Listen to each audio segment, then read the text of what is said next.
नमस्कार। आज हम इतिहास के पन्नों को पलट रहे हैं 19वीं सदी के भारत में। एक ऐसी रानी की कहानी जिन्होंने एक बहुत बड़े साम्राज्य को सीधी चुनौती दी थी। हाँ बिल्कुल। झांसी की रानी लक्ष्मीबाई। हम झांसी की रानी लक्ष्मीबाई की ही बात कर रहे हैं। उनके जीवन और संघर्ष की कहानी जो हमें स्रोत मिले हैं उनमें काफी गहराई से बताई गई है। तो चलिए उनकी इस असाधारण यात्रा को थोड़ा और करीब से देखते हैं। बिल्कुल। और ये जानना भी जरूरी है ना कि ये वो समय था जब ब्रिटिश हुकूमत मतलब ईस्ट इंडिया कंपनी बहुत तेजी से अपने पैर पसार रही थी भारत में। तो ऐसे माहौल में रानी लक्ष्मीबाई जैसी शख्सियतें सिर्फ प्रतिरोध का चेहरा नहीं बनी। हाँ, उन्होंने आने वाली पीढ़ियों के लिए हिम्मत और स्वाभिमान की एक ऐसी मिसाल पेश की जो आज भी जिंदा है। सही कहा। स्रोत बताते हैं कि उनका नाम तो मणिकर्णिका था बचपन में, और फिर झांसी के राजा गंगाधर राव उनसे शादी के बाद वो रानी लक्ष्मीबाई बनी। हाँ। लेकिन दुखद ये रहा कि राजा साहब जल्दी ही चल बसे हम्म। और बस यहीं अंग्रेजों को मौका मिल गया झांसी पर नजर डालने का। उन्होंने वो डॉक्ट्रिन ऑफ लैप्स का बहाना बनाया। हाँ, वो डॉक्ट्रिन ऑफ लैप्स मतलब उनकी वो नीति कि अगर राजा का अपना खून का वारिस बेटा नहीं है तो राज्य सीधा कंपनी के कब्जे में। हाँ, वही। और ये नीति तो कई रियासतों के लिए बड़ी मुसीबत साबित हुई उस वक्त। और अंग्रेजों ने रानी ने जो बेटा गोद लिया था दामोदर राव, उन्हें कानूनी वारिस मानने से साफ इनकार कर दिया। और यहीं पर रानी लक्ष्मीबाई ने वो कदम उठाया जिसने उनको इतिहास में अमर कर दिया। उन्होंने अंग्रेजों का हुक्म मानने से साफ मना कर दिया और कहा वो जो उनका प्रसिद्ध वाक्य है, मैं अपनी झांसी नहीं दूंगी। बिल्कुल। और ये सिर्फ एक नारा नहीं था। नहीं, बिल्कुल नहीं। ये उस वक्त की सबसे बड़ी ताकत मतलब ब्रिटिश हुकूमत, उसको सीधी चुनौती थी। सोचिए, अकेली रानी, राज्य चारों तरफ से अंग्रेजी असर से घिरा हुआ, और वो उनके सामने खड़े हो गए। ये उनके गजब के साहस को दिखाता है, उनकी राजनीतिक इच्छा शक्ति को दिखाता है, और अपनी प्रजा के लिए उनका जो जज्बा था वो भी। ये सिर्फ कोई भावनात्मक फैसला नहीं था, ये एक सोचा समझा राजनीतिक स्टैंड था। बिल्कुल सही। और फिर जब 1857 का संग्राम छिड़ा, जिसे हम पहला स्वतंत्रता संग्राम भी कहते हैं, हाँ। तो रानी लक्ष्मीबाई जैसे इस पूरे विद्रोह की एक मुख्य धुरी बन गई।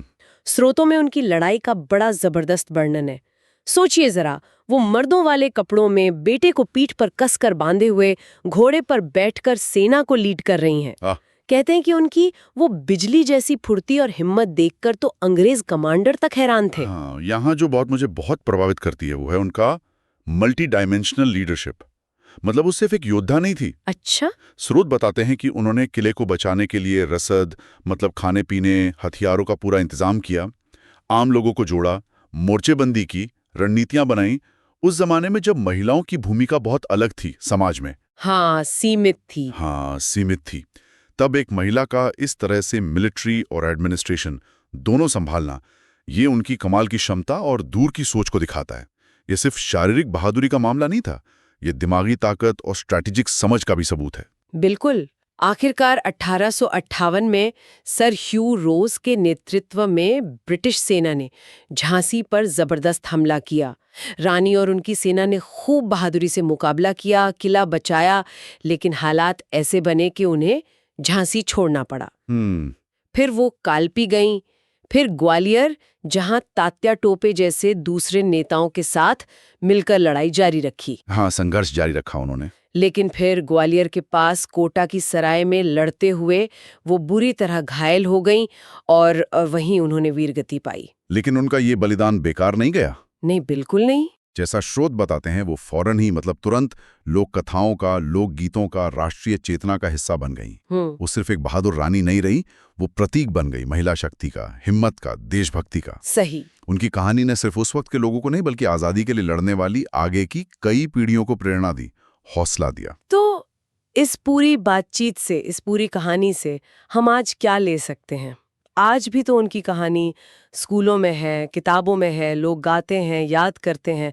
ये सिर्फ इतिहास की बात नहीं लगती। बिल्कुल नहीं। उनकी विरासत सिर्फ लड़ाई के मैदान तक नहीं है, वो हमें सिखाती है कि अन्याय के खिलाफ कैसे खड़ा होना है, अपने स्वाभिमान के लिए कैसे लड़ना है और मुश्किल से मुश्किल हालात में लीड कैसे करना है।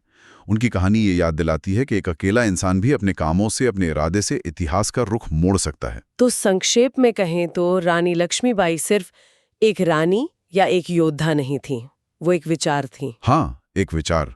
विपरीत हालात में भी हार न मानने का विचार, आजादी और आत्मसम्मान का विचार, और ये विचार आज भी उतना ही जरूरी है ना? बिल्कुल। और ये हमें सोचने पर भी मजबूर करता है कि इतिहास की ये जो चिंगारियां हैं, जैसे रानी लक्ष्मीबाई की हिम्मत, उनका बलिदान, ये आज के हमारे समय की जो बड़ी चुनौतियां हैं, जो मुश्किलें हैं, उनमें हमें कैसे रास्ता दिखा सकती हैं। कैसे एक व्यक्ति का जो संकल्प होता है, जो नैतिक बल होता है, वो पीढ़ी दर पीढ़ी लोगों को प्रेरित कर सकता है।